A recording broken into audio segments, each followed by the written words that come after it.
positionne. Ça enregistre. Ouais. Bonjour.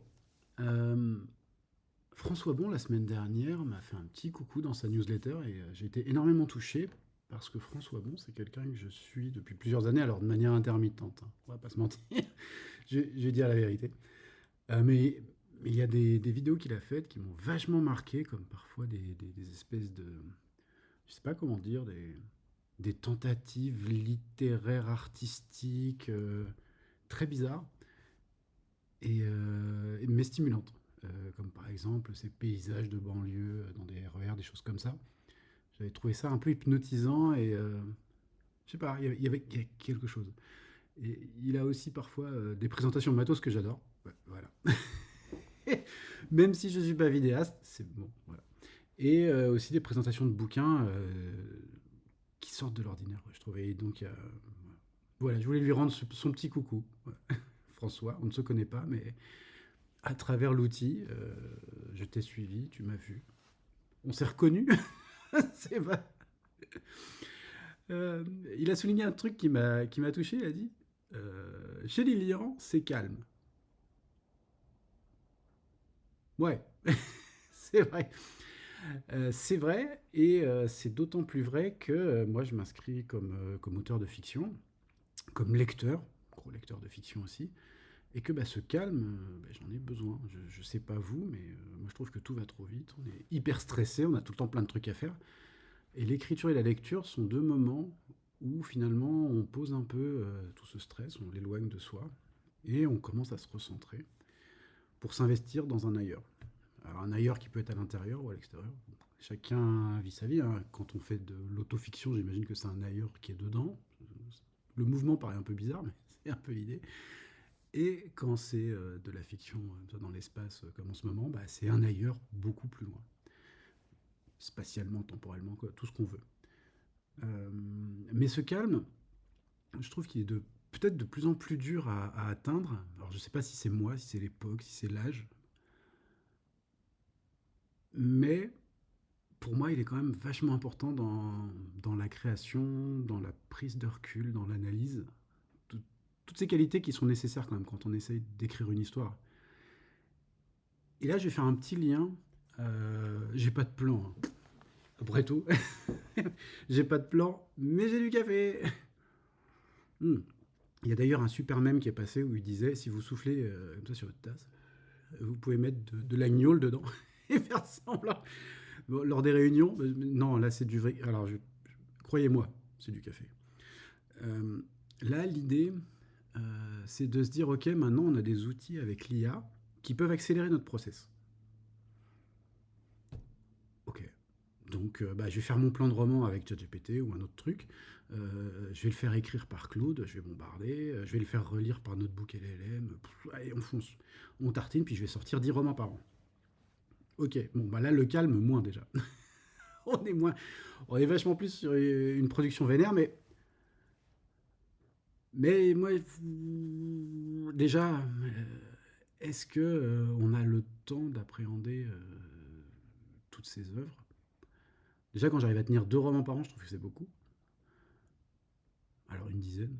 Quel intérêt? Est-ce qu'on écrit quelque chose d'intime? Est-ce qu'on y met de soi dans 10 romans par an? Et le fait d'en sortir autant, est-ce qu'en face, on a des personnes qui sont prêtes à nous suivre dans un délire pareil? Ben je sais pas, je ne suis pas persuadé. Je pense que même l'acte de lecture, en fait, il a besoin de temps pour prendre du recul, pour assimiler les choses, pour digérer. Alors peut-être qu'on pourrait mettre le livre comme ça qui est sorti dans Notebook LLM, puis demander un résumé, et puis tout de suite savoir de quoi ça parlait, et puis comprendre que les personnages ils ont ci, ils ont ça, ils font ça, ok. Et donc on pourrait lire ces 10 romans par an. Mais c'est quoi l'intérêt? On va où comme ça? Ouais, voilà. Et donc bah, dans le même ordre d'idées, j'ai sorti des petites capsules vidéo, puisque YouTube nous indique que la mode, c'est les petites capsules, c'est les shorts. Alors, il dit pas c'est la mode. En fait, il le pousse auprès de ceux qui consultent ses services. Donc du coup, au lieu d'avoir 7 vues avec une vidéo longue comme celle-ci, vous en avez 1000. Et je fais, mais merde, 1000 personnes qui ont vu cette vidéo, incroyable.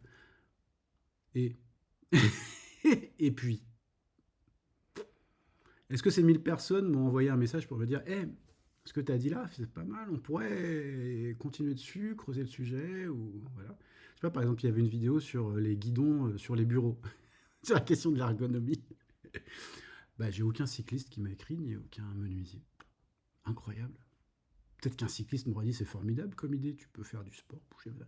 Ou un kiné, dire, bah, en changeant ta posture, finalement, c'est pas plus mal pour tes problèmes de cervical. Ok, why not? Par contre, je suis sûr d'un truc, c'est que j'ai rien pu corriger sur ce bureau. Ça, je suis formel. Voilà. Donc, comme je disais, j'ai pas de plan, je sais pas où je vais, mais je voulais juste vous partager ces réflexions. Voilà. Donc, il paraît que chez moi, c'est calme. Ben, tant mieux. En tout cas, je dépense beaucoup d'énergie pour que ça le soit. Et même si, bah, vous voyez, c'est tellement calme que voilà. Ah oui, moi je suis team papier quand je corrige.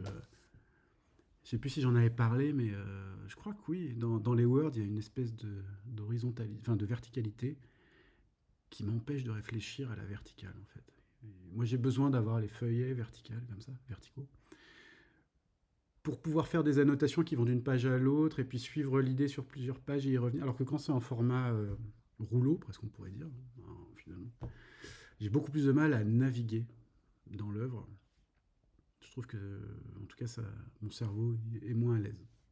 Je sais pas si vous avez le cas. Voilà, un petit coup de gnôle. Mmh. Bah, sur cette vidéo sans plan, où je raconte n'importe quoi, je vais vous laisser. J'ai peut-être cherché d'autres vidéos de short, d'autres idées, au cas où.